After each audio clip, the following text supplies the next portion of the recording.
Guys, कैसे हो आप सब लोग। आई होप आप सब लोग बढ़िया होंगे और मैं भी एकदम मस्त। तो एक बार फिर से स्वागत है आपके रंजू के ब्लॉग में। और मेरे ब्लॉगिंग की शुरुआत हो रही है 9-10 बजे से सुबह के। तो आज का मौसम आप देख सकते हो, अच्छी सी धूप लगी हुई है। और अभी मैं बना रही हूँ नाश्ता। तो नाश्ते में बना रही हूँ पत्ता गोभी की सब्जी।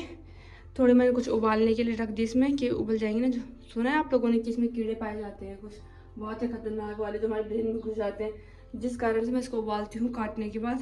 ठीक है, तो अभी आटा भी रखा है, फ्रिज पे रखा हुआ है। सुबह आटा गूंदने की परेशानी नहीं है। तो सब्जी बनाती हूँ, नाश्ता बनाती हूँ, उसके बाद मिलती हूँ आप लोगों को कि।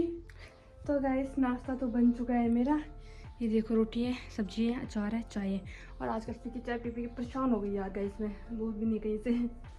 तो गाइस, नाश्ता तो हो गया मेरा, लेकिन ये देखो सफाई करने के लिए आज करी नहीं सुबह, क्योंकि मैं ना हमेशा सुबह उठ के पहले सफाई करती हूँ, उसके बाद और काम करती हूँ। पर आज पहले सफाई नहीं करी, आज पहले नाश्ता खाया नाश्ता बनाया, नाश्ता खाया, अब करनी पड़ेगी पहले सफाई। क्या हो रखा हालत देखो यार रूम की, सब ऐसे फैला रखा। ये मट्ठा बहुत पुरानी होगी, इसको हो गए होगा मिनिमम 20 डेज, और ये ख़राब हो गई, पता आप लोगों को, पूरी ख़राब हो गई। देखो यहाँ पूरा इतना डब्बा बचा हुआ था। एक इंसान कितना तो खाएगा, दही भी थी, यहाँ मट्ठा भी थी, पर मैं कहाँ उतना खाऊंगी। मैं सोच रही हूँ इसे नाली में नहीं डालते ना, मट्ठा वगैरह को नाली में नहीं डालते हैं, तो मैं सोच रही हूँ इसे यहाँ पर डाल दूँ पेड़ों के आसपास ना।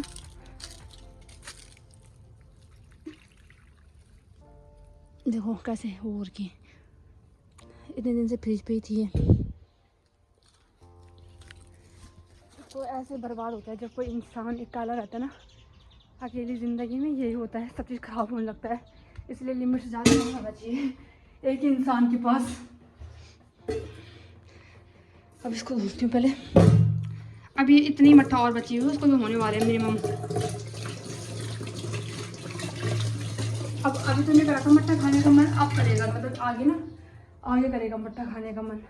कुछ टाइम बाद जब बहुत गर्मी लगना स्टार्ट हो जाएगी तब करेगा। गाइस, अभी कपड़े हो रहे हैं बहुत ज़्यादा धुलने के लिए। पहले कपड़े धुलती हूँ। देखो बाहर के धूप लगी हुई है इतनी, बहुत ज़्यादा। टाइम हो रहा है 1 बज गए हैं, और 1 बजे मेरा ये काम चल रहा है कपड़े धुलने का। इस कपड़े तो धुल गए मेरे देखो, लेकिन इसमें मेरी ना जिम ड्रेस भी है, तो कल तक सूखेगी कि नहीं सूखेगी। जिम में अलग अलग वैरायटी के कपड़े नहीं ले जाते ना पहन पहन के, इसलिए वो कपड़े कल तक सूखेंगे नहीं सूखेंगे। 12-1 बजे धुले जा रहे हूँ, तो मुश्किल है कल तक सूखेंगे। तो गाइस देखो, इतना हार्ड हो रहा ना भाई खड़ने के लिए, मैं बता नहीं सकती है। देखो मेरी हालत डाउन हो गई, वहाँ से इतना तो खड़ लिया मैंने बड़ी मुश्किल से, और देखो इतना बचा हुआ है अभी। इतना काम तो कभी लाइफ में नहीं किया अपने यार, माँ कसम। यहाँ से इतना बड़ा काफ़ी है, लेकिन ये सीढ़ी ना बीच में थोड़ी डिस्टर्बेंस करवा देती है, नहीं तो इस पर और ज़्यादा सब्जियाँ हो सकती थी हमारे जो हम बोते थे ना। ये तो ये सीढ़ी डिस्टर्बेंस करवा देती है थोड़ी बीच बीच में ना। तो वैसे बहुत हार्ड है खनने के लिए, बहुत ज़्यादा हार्ड, फिर खनना पड़ेगा, क्या करें, मजबूरी है। क्योंकि फिर यहाँ ना अगर हम इसे इस टाइम पे नहीं खनेंगे, मतलब तो जो ये कबाड़ है ना ये ऐसे उगता रहेगा, और इस सीज़न में बहुत ज़्यादा लंबे लंबे हो जाते हैं। पिछली बार तो यहाँ तक बढ़ गए थे, यहाँ तक इतने बड़े बड़े हो गए थे, फिर हमने वो आया सीधे यहाँ। और इस टाइम पे भी अगर नहीं खाना तो फिर वैसे हो जाएगा, यहाँ का सीन सारा ख़राब हो जाएगा, इसलिए इसे निकालना पड़ेगा। अगर मैं कुछ सब्जी बोएंगे तो फिर उतना नहीं हो गया कबाड़ा ना। इस टाइम पे ना यहाँ सांपों की डर भी रहती है बहुत ज़्यादा, अगर जैसे मतलब झाड़ी होगी तो सांप भी आ सकते हैं, इस कारण से। देखो मेरी मेहनत रंग लेके आई। अरे देखो इतना बड़ा खेत, इतनी बड़ी क्यारी देख लिया आपने। अब अकेले खनी मैंने भाई, ये देख लो वहाँ से यहाँ तक कितना बड़ा। सोचो सोचो कितनी मेहनती लड़की हूँ मैं, मेरे हाथों की हालत देखो। सोच रहे हो कितनी मेहनती लड़की हूँ मैं, देख लिया आपने। इसे कहते हैं मेहनत, रियल मेहनत जो होती है ना यही होती है।